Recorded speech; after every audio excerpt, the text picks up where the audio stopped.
최근 몇 년 사이에 청소년을 대상으로 한 불법 사금융 피해가 증가하고 있습니다. 특히 사회관계망 서비스를 활용한 불법 대출이 성행하면서 청소년 및 청년 등 금융 취약계층의 피해 사례가 잇따라 발생하고 있습니다. 사회관계망 서비스 검색창에 관련 단어를 입력하면 수많은 대출 관련 대화방이 검색됩니다. 미성년자 환영, 무직자 환영, 급전 가능 등의 문구로 청소년들이 쉽게 접근할 수 있도록 유도하고 있습니다.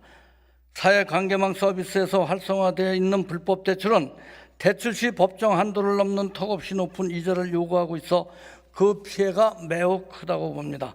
청소년 사이에서 유행하고 있는 불법 사금융의 일종인 대리 입금의 경우 10만 원 이하의 소액을 대략 2일 내지 7일 정도 빌려주는데 이자는 대출금의 20 내지 50% 수준으로 연간 기준 1000% 이상인 경우가 대부분입니다. 문제는 이러한 고금리 불법 대출에 대해 많은 청소년들은 불법인지조차 모르고 있다는 것입니다. 전문가들은 청소년 대상 불법 사금융이 유행하는 것은 경제 관련 교육의 부재와 관련이 깊다고 분석하고 있습니다. 우리나라 청소년들의 금융 이해력 수준은 매우 낮습니다. 지난 2023년 청소년 금융교육협의회에서 실시한 청소년 금융 이해력 조사 결과를 보면 고등학생의 금융 이해력 평균 점수는 46.8점으로 10년 전인 2013년 조사 때보다 1.7점이 하락했습니다. 이는 미국 금융교육기관 점프 스타트가 설정한 낙제 점수인 60점을 크게 밑도는 수준입니다. 금융 이해력이 낮다는 것은 청소년과 사회초년생들의 금융사기 피해가 앞으로 더욱 증가할 수 있다는 것을 의미할 것입니다. 현재 학교 정규교육과정을 통한 경제교육은 매우 부족한 상태입니다.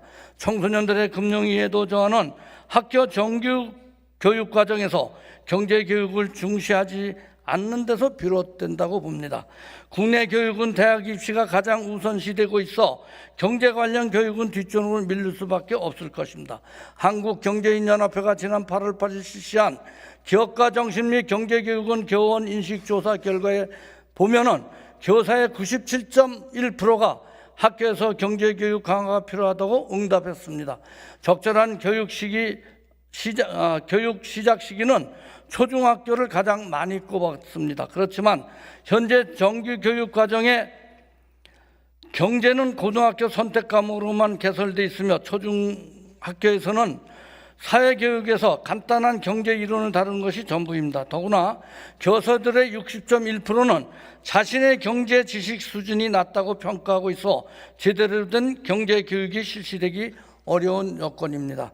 2022년 교육과정 개정을 통해 2025년부터 고등학교의 금융과 경제생활이라는 과목이 신설되기는 하지만 선택 과목이기 때문에 15명 이상의 학생이 선택하지 않으면 과목이 개설조차 되지 않습니다. 대학 수학 능력시험 과목이 아니기 때문에 학생들의 선택받기 어려울 것이라는 전망이 우세합니다. 영국, 캐나다, 싱가포르 등 금융 선진국은 초등학교 때부터 경제교육을 의무화하고 있습니다. 문맹은 생활을 불편하게 하지만 금융 문맹은 생존을 불가능하게 만든다고 전 미국 연방준비제도 의장 엘렌 그린스퍼는 말했습니다. 유년기 때부터 다져진 경제교육은 우리의 삶을 바꿀 수 있는 매우 중요할 것입니다. 교육당국이 손을 놓고 있는다면 청소년과 사회초년생들의 피해는 더욱 커질 것이며 그 피해는 고스란히 우리 경제에 큰 영향을 끼칠 수 있습니다. 서울시 교육청은 정부와 교육부의 대안 마련을 기다리지 말고 우리 학생들을 위한 경제, 금융 교육 강화 방안을 마련해야 할 것입니다. 기본적인 경제와 금융의 원리를 학생들이 체화하도록 돕는 교육이 꼭 필요한 시점입니다. 서울시 교육청에서는 이러한 교육이 꼭 필요한 이 금융, 원리, 경제에 대한 대책을 세우시기 바랍니다. 경청해 주셔서 대단히 감사합니다.